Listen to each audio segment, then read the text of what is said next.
오늘 함께 나누실 말씀을 읽겠습니다.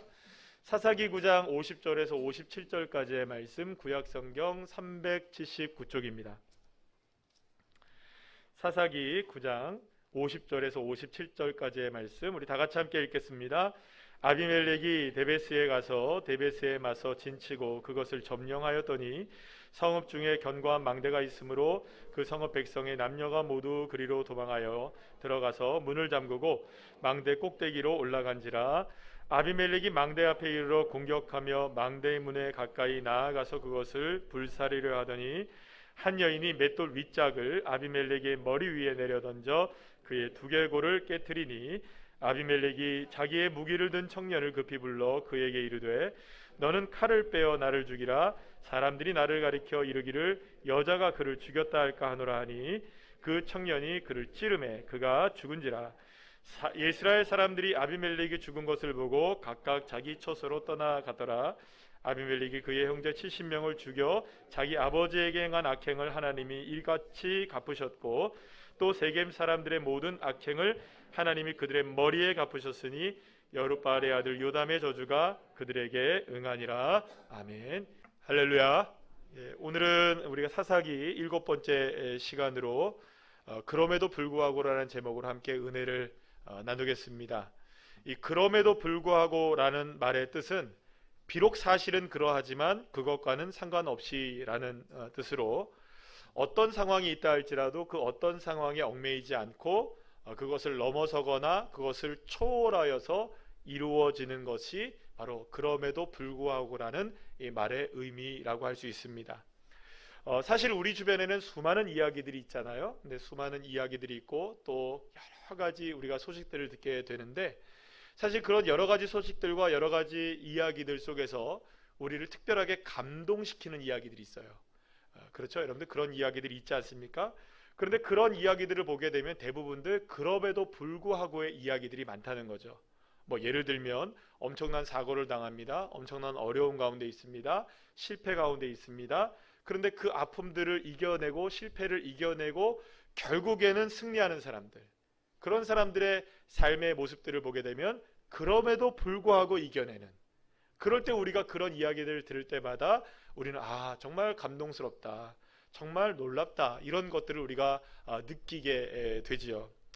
여러분들 아마도 아실 거예요. 듣지도 보지도 말하지도 못하는 이런 삼중고의 장애를 겪고 계셨던 이 헬렌 켈러라는 분, 여러분 잘 아시죠? 이분은 정말로 어떻게 보면 상황으로 보자면, 그의 삶을 보자면 그는 절대로 성공할 수 없는 사람이겠죠. 그러나 그런 삼중고의 장애에도 불구하고, 그럼에도 불구하고 그는 좋은 선생님을, 설리반이라는 선생님을 만나게 되었고, 그리고 미국 사회에서 굉장한 영향력을 미치는 사회운동가로 그가 쓰임을 받게 되는 그런 놀라운 역사. 그의 인생 자체가 무엇입니까? 그럼에도 불구하고의 인생이라고 말할 수 있죠. 여러분, 그 음악가로서는 이 귀가 참 생명이잖아요. 잘 들어야 되는데 귀를 이제 청력을 잃어버렸어요. 그래서 이제 청력을 잃어버렸으면 음악가로서의 사실은 인생이 끝났다고도 우리가 볼 수 있을 텐데, 청력을 잃은 후에 베토벤이라는 분 아시죠, 여러분? 그분이 어떤 노래를 작곡했습니까? 교향곡 9번 합창 아시죠? 할렐루야 아시죠? 그 노래를 언제 지었냐? 언제 작곡을 했느냐? 바로 청력을 잃은 다음에 작곡을 했단 말이에요. 그러니까 그럼에도 불구하고 그런 명작이 탄생하게 되었다. 여러분, 그러니까 결국에는 그럼에도 불구하고라는 것은 우리에게 감동을 이렇게 선사한다는 것입니다. 그리고 또 우리가 잘 아는 분 한 분이 계시죠. 사랑의 원자탄이라고 불리는 손양원 목사님. 이분은 그러니까 유교가 일어나기 전에 2년 전인 1948년에 여순에서 반란 사건이 일어나게 됐어요. 이 공산주의자들이 반란 사건을 일으켜서 많은 사람들을 학살하는 그런 일들이 벌어지게 돼요. 그때에 이 손양원 목사님의 두 아들 동신이 있었는데, 이 두 아들이 이제 고등학교 중학생이었어요. 근데 이제 공산주의에 반대하면서 이렇게 이야기를 하다가 안재선이라는 이 공산주의자에 의해서 그만 목숨을 잃게 됩니다. 하루아침에 두 아들을 잃었잖아요. 목사님이 얼마나 슬펐겠어요. 그런데 놀라운 일이 벌어져요. 어떤 일이 벌어지느냐? 이 안재선이 나중에 잡혀서 사형을 언도를 당하게 되고 사형이 집행되게 돼요. 그런데 이 손양원 목사님이 찾아가서 이 안재선의 구명운동에 앞장서게 되고 자신의 아들 2명을 죽였는데, 심지어는 어떤 일이 벌어지느냐? 이 안재선이라는 사람을 손재선으로 바꿔서 자신의 아들로, 양아들로 받아들이게 됩니다. 그래서 우리가 그 사랑을 무엇이라고 부른다고요? 방금 전에 말씀드린 대로 사랑의 원자탄이라고 부르죠. 그럼에도 불구하고, 자신의 2 아들을 죽였음에도 불구하고, 그런 아픔을 경험했음에도 불구하고 하나님께서 주시는 놀라운 사랑으로 2 아들은 보내고 새로운 아들을 받아들이고, 또 그분은, 이 손재선 이분은 이제 예수님을 믿었을 뿐만 아니라 나중에 신학까지 하게 되고, 자신의 친부모님들 2분은 모두가 다 예수를 믿게 되는, 2 사람은 예수 믿고 이 땅을 떠났지만 예수 믿지 않던 3 사람은 다시금 예수를 믿게 되는, 할렐루야, 놀라운 역사가 일어나게 되었죠. 결국에는 이런 그럼에도 불구하고의 삶을 살아낸 분, 이런 분들의 삶의 모습들은 사실 우리 모두에게 감동을 선사해 줍니다. 그러나 그럼에도 불구하고의 최고의 절정의 이야기는 다름 아닌, 따라합시다, 하나님 사랑 이야기. 하나님 사랑 이야기에서 우리가 그럼에도 불구하고의 이야기를 알 수가 있게 되죠. 이스라엘이 죄악으로 멸망해 가던 암담한 현실 속에서 선지자 하박국은 다음과 같이 고백을 하게 됩니다.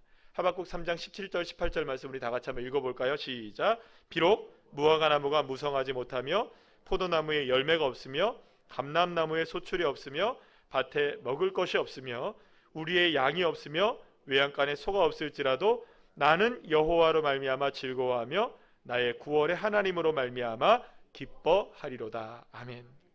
상황은 모든 것이 절망적이었습니다. 먹을 것도 없고 아무것도 없었습니다. 하지만 그럼에도 불구하고 선지자 하박국은 기뻐합니다. 기뻐할 수 있는 것이 있어서 기뻐한 것이 아니었어요. 기뻐할 수는 없었어요. 상황으로 보자면 기뻐할 수는 없었지만 그럼에도 불구하고 기뻐할 수 있었던 이유를 발견하게 된 것입니다. 무엇인가? 그것은 하나님은 여전히 이스라엘을 사랑하고 계시고, 이러한 상황에도 불구하고 하나님은 이스라엘을 구원하실 것을 확실했기 때문에, 할렐루야, 그럼에도 불구하고 기뻐할 수 있었던 것이죠. 여러분, 그렇기 때문에 그럼에도 불구하고라는 이 단어는 모든 것을 초월하게 합니다. 그래서 여러분, 진짜 사랑은 그럼에도 불구하고의 사랑이지 무엇 때문에의 사랑은 아닌 거예요.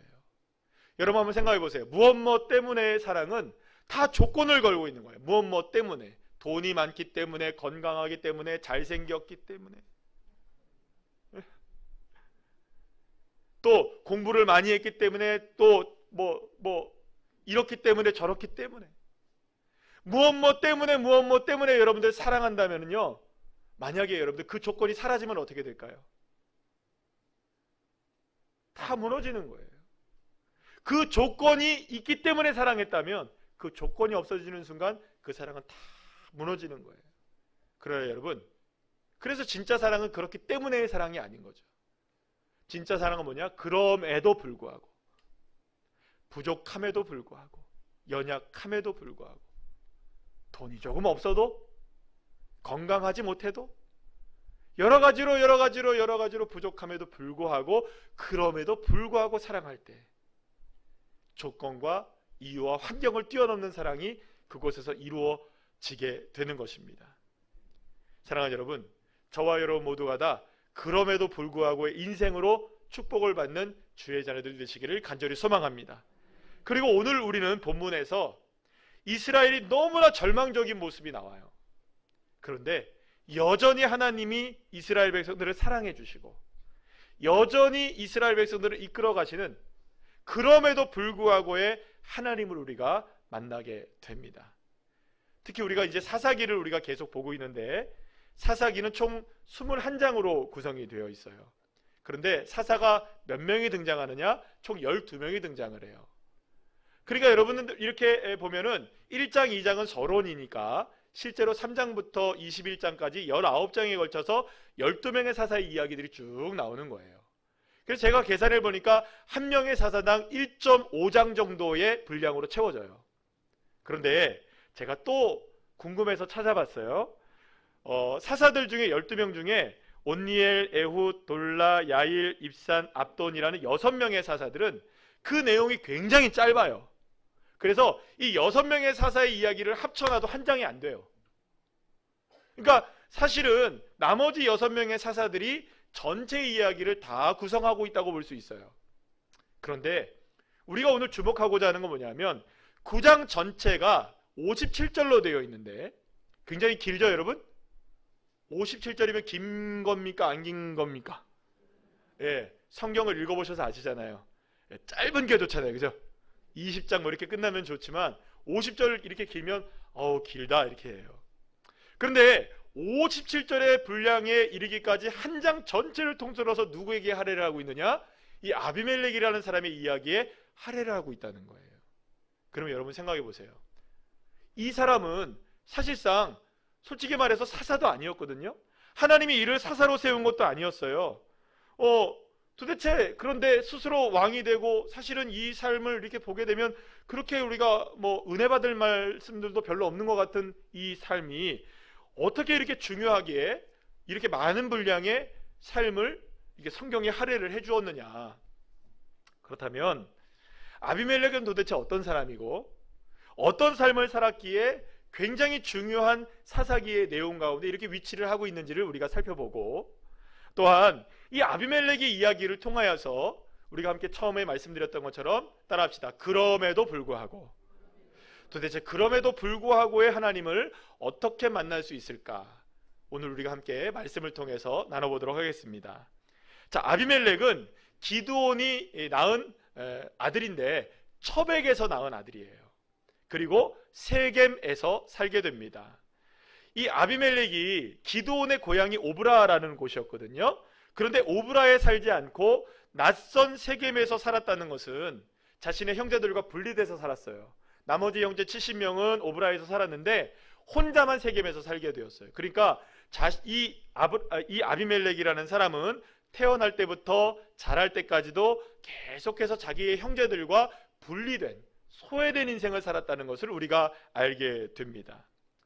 기드온의 다른 70명의 아들과는 달리 특별히 이 아비멜렉은 상속받을 것이 거의 없었던 사람이었어요.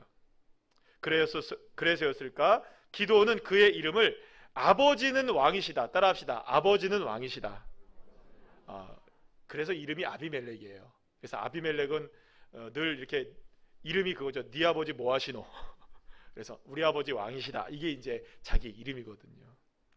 자, 그럼 한번 생각해 보시죠. 왜 기드온이 세겜에 낳은 이 아들을 이름을 아비멜렉이라고 줬을까? 제가 생각해 보니까 한 2가지 정도 이유가 있을 것 같아요. 하나는 뭐냐 하면, 원래 기드온이 자기 자신 스스로가 무엇을 하려고 했던 사람이었습니까? 왕이 되기를 원했던 사람이었어요. 그런데 왕이 되기를 거부했잖아요, 그죠? 그러니까 자기가 무엇을 이루지 못했습니까? 현실적에서는 왕이었지만 사실은 왕의 꿈을 이루지 못했던 사람이 이 아비멜렉이었단 말이에요. 그러니까 70명의 아들 중에 세겜에 사는 너라도 뭐라도 되라, 왕이라도 됐으면 좋겠다, 이런 마음으로 아버지는 왕이시다, 이렇게 이제 생각을 했던 거죠. 또 한 가지를 생각하면 이렇습니다. 오브라에 있는 사람들, 그들 아들들 중에서는 그렇게 이름을 못 져요. 근데 세겜에 뚝 떨어져 사니까 너 아버지는 왕이시다 이렇게 해도 뭐 별로 상관이 없겠죠? 그러니까 자기가 왕이 되고 싶은 마음에 어쨌든 그렇게 아비멜렉이라고 졌을 거예요. 또 하나는 뭐냐면 이런 겁니다. 서자 출신이잖아요, 이 아비멜렉이. 그리고 형제들과는 분리돼서 살았잖아요. 가질 게 아무것도 없어요. 그러니까 유산으로 상속받을 게 아무것도 없는 사람이에요. 그러니까 내가 너한테 줄 거는 아무것도 없다. 그러니까 너 이것만 알아라. 네 아버지는 누구시냐? 왕이다. 그래도 너는 왕족 출신이다. 그러니까 자부심만은 갖고 살아라, 뭐 이런 겁니다. 그러니까 네 아버지 뭐 하시는 거? 그래도 나는 왕의 아들이야, 뭐 이런 거 있잖아요. 그 이겁니다. 왕족 출신이라는 것만은 잊지 말아라. 그러니까 이거죠. 우리나라 조선왕조 500년 전주희 씨, 우리 교회도 전주희 씨 꽤 되시던데 전주희 씨 한번, 아까 전에 손 들어보려니까 일부 예배 때 이렇게 손 드시더라고요. 전주희 씨 한번. 아, 예. 왕족들이 여기 계십니다. 왕족. 우리 이지사님 왕족. 그러니까 적어도 나는 어디 출신이다. 내 피에는 세종대왕의 피가 흐르고 있다. 뭐 이런 거죠. 그러니까 그렇게 마음만은 먹고 살아라. 그런 의미에서 아마도 아비멜렉이라고 이름을 주지 않았는가라는 생각을 해볼 수 있습니다. 그런데 여러분, 이 아비멜렉은요, 분명히 왕이 되어서 이스라엘을 3년 동안 다스리게 됩니다. 하지만 하나님은 말씀드린 대로 아비멜렉을 왕으로 부르신 적도 없고 사사로 임명하신 적도 없어요.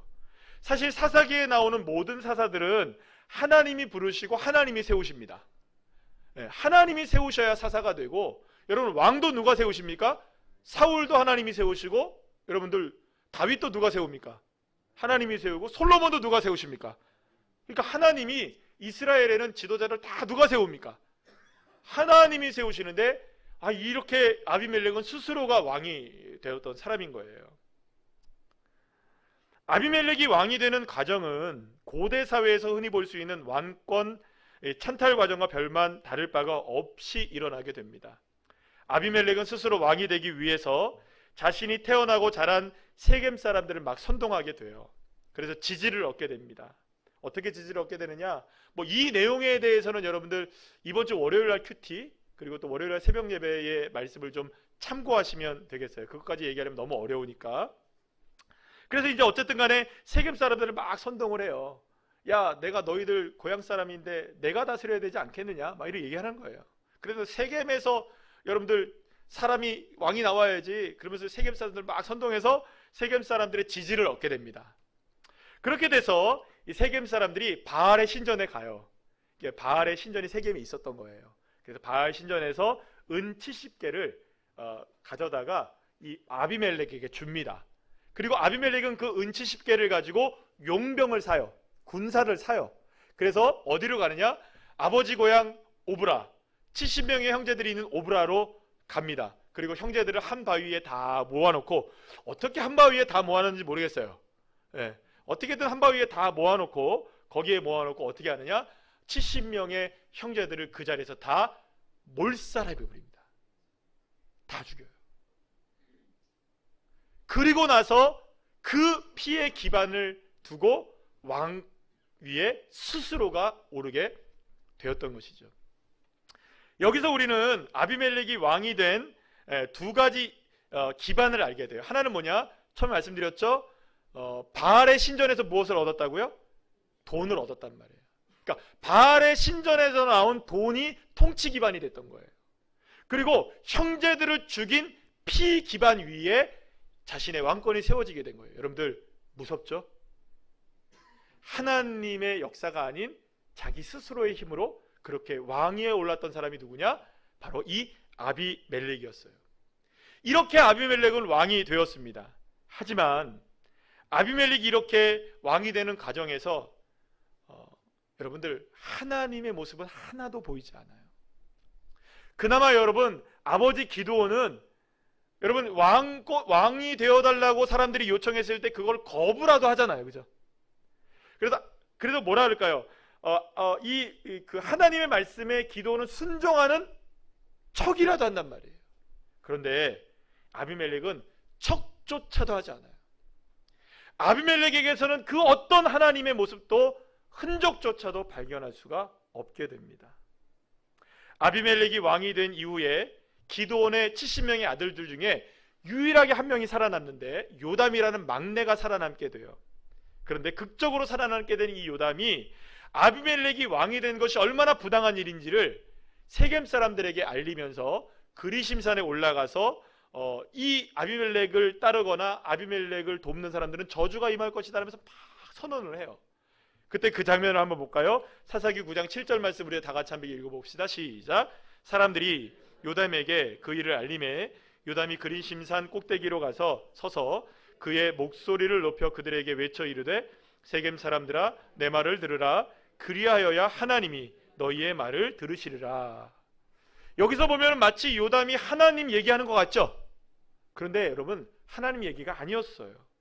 하나님의 뜻을 선포하는 것 같지만 자세히 들어보면 그 말에도 하나님이 아닌 이스라엘을 구원하신 분이 하나님이라는 사실을 잊어버리고 있는 것을 보게 돼요. 결국 요담의 생각이 어떻냐? 이런 생각을 갖고 있었던 것이죠. 사사기 9장 17절 말씀 우리 다 같이 읽어볼까요? 시작. 우리 아버지가 전에 죽음을 무릅쓰고 너희를 위하여 싸워 미디안 손에서 너희를 건져내셨거늘.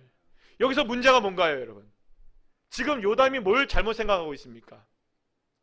그렇죠? 미디안에서 싸워서 이기게 한 것은 기드온이 아니죠. 여호와 하나님이시란 말이에요. 그러니까 여러분 이걸 잘 생각하셔야 돼요. 기드온도 그렇고 아비멜렉도 그렇고 요담도 그렇고 이스라엘 백성들 모두가 다 똑같이 생각하고 있었던 한 가지가 있었던 거예요. 그건 뭐냐?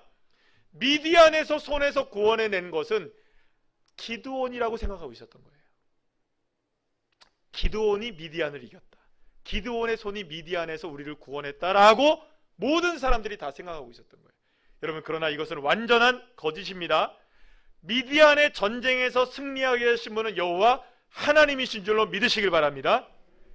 우리는 여기서 요담도 세겜 사람들도 스스로 왕이 된 아비멜렉도 이스라엘 백성들 모두가 다 하나님의 뜻과는 상관없이 오로지 자기들의 생각, 자기들의 뜻, 자신들의 힘, 자신의 능력, 자기의 생각, 여기에만 모두가 다 매몰되어 있는 상황이라는 걸 알게 됩니다.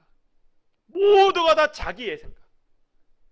그런데 여러분, 사실 이러한 모습이 바로 사사시대를 관통하고 있었던 이스라엘의 백성들의 가장 큰 문제였다라고 볼 수가 있는 거예요. 사사기에 보면 두 번 이 이야기가 나오게 되는데 이게 어쩌면 사사기의 주제와 같은 구절입니다. 사사기 17장 6절 말씀 우리 다 같이 한번 읽어볼까요? 시작. 그때 이스라엘의 왕이 없었으므로 사람마다 자기 소견에 옳은 대로 행하였더라. 자기 소견, 자기의 생각, 자기의 마음, 자기의 능력대로 살았던 시대가 어떤 시대냐? 사사 시대였고요. 자신의 형제를 죽이고 스스로 왕의 자리에 오른 아비멜렉의 이야기는 이렇게 사사시대 이스라엘 백성들의 영적인 주사가 어떤 자리에 있었는지, 얼마나 타락했었는지, 얼마나 하나님을 떠나 있었는지, 얼마나 자기의 힘과 능력으로만 살았던 사람들이었는지를 보여주는 가장 좋은 예가 바로 누굴까요? 바로 이 아비멜렉이라고 할 수가 있는 것이죠. 자, 그런데 아비멜렉의 악행은 여기서 그치지 않습니다. 아비멜렉이 이스라엘을 3년 동안 다스리고 있었을 때에 요담의 말에 영향력을 받았던 사람이 있었어요. 그 중에 한 명이 이제 세겜 출신의 가알이라는 사람이 있었는데, 이 가알이 이 아비멜렉을 대항하여서 쿠데타를 일으키게 됩니다. 가알은 자신이 세겜의 하몰의 후손이라고 얘기를 해요. 그러면서 아비멜렉이 세겜을 과연 다스릴 자격이 있느냐, 무엇보다 여러분 이 세겜 사람들의 원수는 누구냐? 사실은 야곱의 후손들이거든요. 이스라엘이랑 세겜은 사실 원수지간이에요. 또 이 부분도 여러분들 새벽 예배를 좀 참고하시고 이전에 있었던 내용들을 좀 참고하시면 좋겠어요. 그런데 이렇게 가알은 무슨 얘기를 하느냐? 아비멜렉은 우리의 원수인데 어떻게 세겜의 왕이 될 수가 있느냐? 우리가 이 사람을 왕으로 인정하지 못한다. 그러니까 갑자기 세겜 사람들이 듣고 보니 그러네 하면서 마음이 돌아서요. 그래서 가알이라는 사람과 함께 쿠데타를 일으키게 됩니다. 그리고 이제 아비멜렉과 대항하게 되어지죠. 자신들의 조상 하몰을 욕되게 한 아비멜렉을 우리가 처단합시다, 이렇게 되었던 것이죠. 이에 세겜 사람들은 가알에게로 마음이 돌아섰고 힘을 합쳐서 아비멜렉을 몰아내기로 합니다. 하지만 가알의 반란을 알게 된 아비멜렉은 가알의 세력을 급습하게 되었고 결국 가알은 아비멜렉에게 패배하고 맙니다. 아비멜렉은 쿠데타를 일으켰던, 가담했던, 그리고 자신을 배반했던 세겜 사람들을 징벌하기 시작합니다. 그리고 세겜성을 공격하게 되었고 세겜성에 남아있던 사람들은, 수세에 몰린 사람들은 아비멜렉을 피해서 어디로 들어가게 되느냐? 세겜의 망대 안으로 다 몰려오게 돼요. 거기에 이제 몰려들게 돼서 살려고 문을 탁 걸어 잠그게 됩니다. 그런데 이제 아비멜렉이 도끼 한 자로 딱 들고 나무 하나를 탁 베옵니다. 나를 따르라 해가지고 수많은 사람들이 그렇게 따라와서 이 망대 아래 나무를 쌓아놓고 거기에다가 불을 딱 붙입니다. 그리고 거기를 태워버려요. 그리고 그 안에서 1000여 명의 남녀들이 몰살을 당하게 됩니다. 학살이 일어나게 되죠. 아비멜렉은 여기서 그치지 않습니다.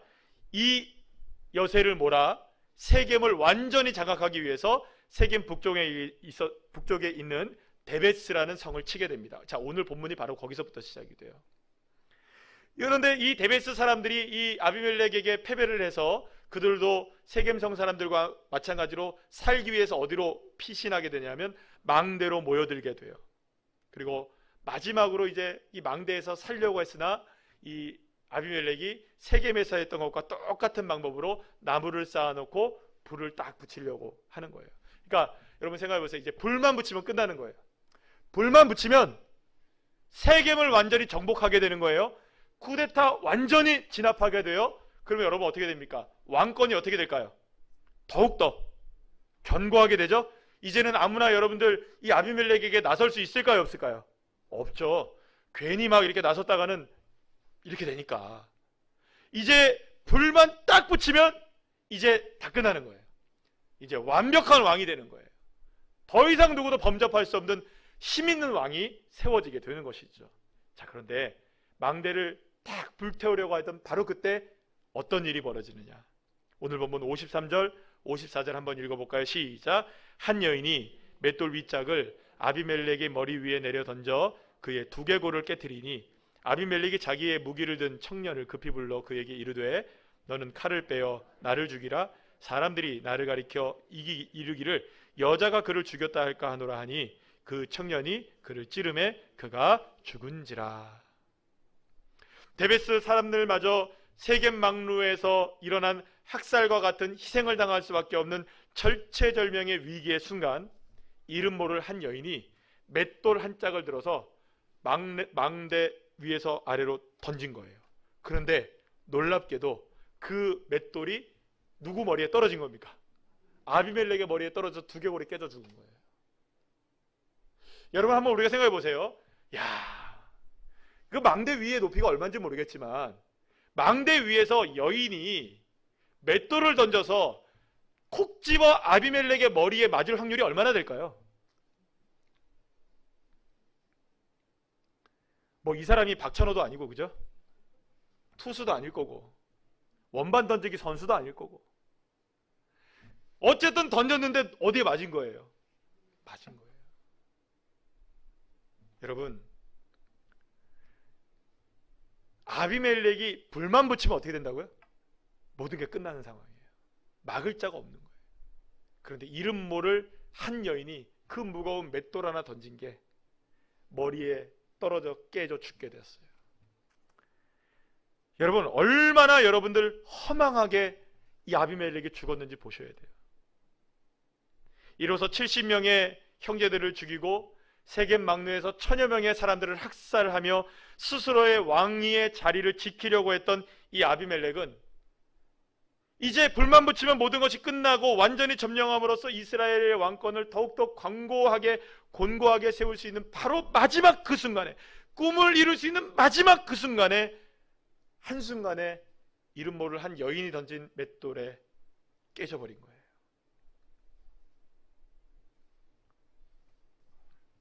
그런데 여러분, 아비멜렉의 이러한 처참한 몰락은 사실 기드온의 이야기의 결말이라고도 볼 수가 있어요. 기드온의 이야기가 6장, 7장, 8장까지 계속되거든요. 그리고 9장은 사실 기드온의 이야기의 마지막 부록과도 같은 이야기예요. 그래서 여러분들 우리가 기드온의 이야기를 제가 설교를 처음 시작하면서 어떤 이야기를 들었느냐, 뿌린 대로 거두죠. 씨를 뿌린 대로 거두죠. 예, 콩 심은 데, 팥 심은 데. 예. 그러면 여러분 기드온이 도대체 어떤 인생을 심었기에 아비멜렉 같은 결말이 나오느냐? 그러면 도대체 아비멜렉의 삶이 이렇게도 허망하게 자기의 힘으로 살아갔던 이 인생 이렇게 끝났다면 기드온의 인생 가운데 심은 것은 무엇인가? 우리가 이걸 볼 수가 있다는 거예요. 결국에는 기드온의 씨를 뿌린 것이 어떤 것인지를 그대로 드러내는 인생이 누구냐? 아비멜렉이 열매라고 볼 수가 있는 것이죠. 사실 여러분, 우리가 기드온을 생각해 본다면 기드온은 자기 자신 스스로가 고백을 하거든요. 나는 지극히 작고 연약한 사람이다. 여러분, 사실 그랬어요. 우리가 기드온의 내용을 쭉 살펴보면서 사실 기드온은 너무나 부족하고 연약한 사람이었어요. 너무 실수도 많았어요. 너무 의심도 많았어요. 그렇죠, 여러분? 다시 해야 되나요? 3주 전에 계속 이야기했던 건데 기드온이 그랬단 말이에요. 너무 연약하고 너무나 부족해요. 그래서 우리가 한 끗 차이로 아쉬운 장면들이, 실수하는 장면들이 계속 나옵니까? 안 나옵니까? 나와요. 기드온은 그래서 연약하고 부족한 자였어요. 하지만 사랑하는 여러분, 하나님은 이런 기드온을 사용하셨어요. 그래서 13만 5천 명이라는 미디안의 대군을 이기게도 하시고, 할렐루야. 그리고 40년 동안 이스라엘을 사사로 다스리게도 하셨단 말이에요. 하나님은 기드온의 부족함에도 불구하고, 그럼에도 불구하고 기드온을 승리의 용사로 세워주셨던 것입니다. 그러나 그와 반대로 아비멜렉은 아버지 기드온에 비해서 너무나 뛰어난 사람이었어요. 서자였지만 스스로 왕의 자리에 오를 정도로 야망가였고 꿈을 이룰 수 있는 능력자였고, 권력을 위해서라면 그 무엇이든지 할 수 있었던 그런 사람이 바로 누구였습니까? 이 아비멜렉이었단 말이에요. 하지만 하나님은 그런 아비멜렉을 사용하십니까? 안 하십니까? 사용하지 않으셔요. 뛰어난 힘과 능력을 가진 아비멜렉이었지만 그럼에도 불구하고 하나님은 그의 악행을 이름도 없는 한 여인이 던진 맷돌로 심판을 하시게 된 것입니다. 사랑하는 여러분, 여기서 우리가 알 수 있는 건 무엇입니까? 기드온의 연약함을 하나님은 사용하시기도 하시고, 아비멜렉의 악행을 심판하시기도 하시고, 그의 힘을 사용하기도 하시고, 그의 힘을 멈추기도 하시는 힘, 기드온을 사용하시기도 하시고 아비멜렉을 사용하지 않으시기도 하시는 분은 누구시냐? 오직 여호와 하나님이시라는 것입니다. 사랑하는 여러분, 세상의 관점에서 본다면 기드온은 성공할 수 있는 사람일까요? 없는 사람일까요? 여러분 같으면 여러분 직장에서, 여러분 사업장에 누군가를 쓰는데 맨날 실수하고 맨날 믿지 못하고 제대로 일을 못하는 사람 쓰겠어요? 안 쓰겠어요? 여러분들은 아비멜렉 같은 사람 쓰시겠어요? 아니면 기드온 같은 사람 쓰시겠어요? 아니, 회사에서 쓰는데, 그렇죠? 장사하시는 분들은 아실 거 아니에요. 아르바이트 누가 쓰는데, 직원 쓰는데, 아유, 여러분들 죄송합니다, 이런 얘기 드려서 기드온 같은 사람 들으면 여러분들 골치 아파요. 하나부터 10까지 가르쳐도 또 가르쳐줘야 되는 사람이에요, 이 사람은. 아비멜렉 같이 이런 사람 들어와요, 여러분들 편안하게 사장 자리에 앉습니다. 세상에서의 기준으로 본다면 기드온은 성공 가능성이 없는 사람이에요. 그러나 반대로 세상에서의 기준으로 본다면 아비멜렉은 성공할 수밖에 없는 사람이에요. 하지만 그럼에도 불구하고 성공과 실패를 정하신 분은 누구시냐? 여호와 하나님이신 것이죠. 그렇습니다. 사랑하는 여러분, 하나님은 인간이 잘났든 못났든, 많이 가졌든 적게 가졌든, 많이 배웠든 적게 배웠든, 힘이 있든 없든, 건강하든 건강하지 않든, 나이가 많든 적든, 남자이든 여자이든 우리의 삶을 이끌어 가시고 그럼에도 불구하고 역사하시는 분은 누구신가요? 여호와 하나님이신 것입니다. 사랑하는 여러분, 그렇기 때문에 우리는 하나님 앞에 겸손하셔야 합니다. 하나님 앞에 우리의 힘과 능력을 자랑할 것이 하나도 없는 것이에요.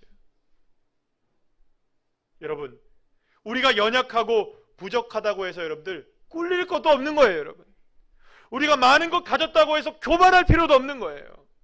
왜냐하면 하나님이 나의 삶의 주권자이시기 때문입니다. 그럼에도 불구하고 내 삶을 이끌어 가시는 분은 누구십니까? 여호와 하나님이시기 때문에 그래요. 살다 보면 여러분, 때로는 승리할 때 있습니다. 때로는 성공할 때 있습니다. 그러나 그 반대로 우리의 삶에 눈물과 실패가 있을 때도 있어요.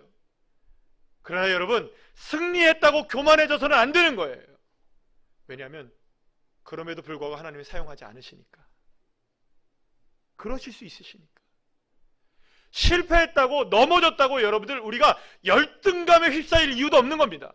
왜냐하면 그럼에도 불구하고 사용하실 수 있는 분은 누구시니까? 하나님이시기 때문입니다.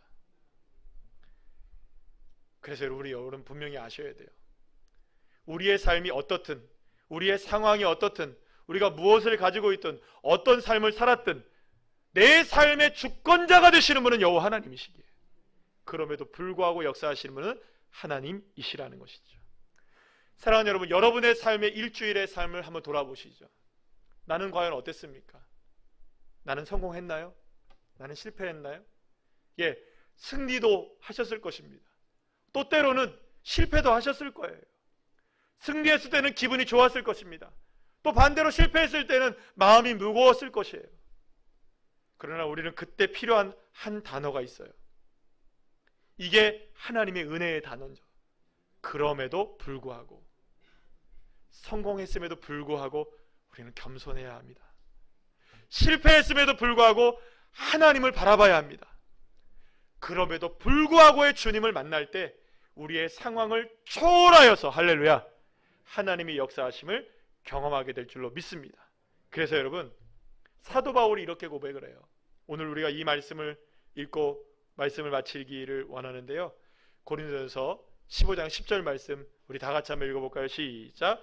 그러나 내가 나된 것은 하나님의 은혜로 된 것이니 내게 주신 그의 은혜가 헛되지 아니하여 내가 모든 사도보다 더 많이 수고하였으나 내가 한 것이 아니요 오직 나와 함께 하신 하나님의 은혜로라. 아멘.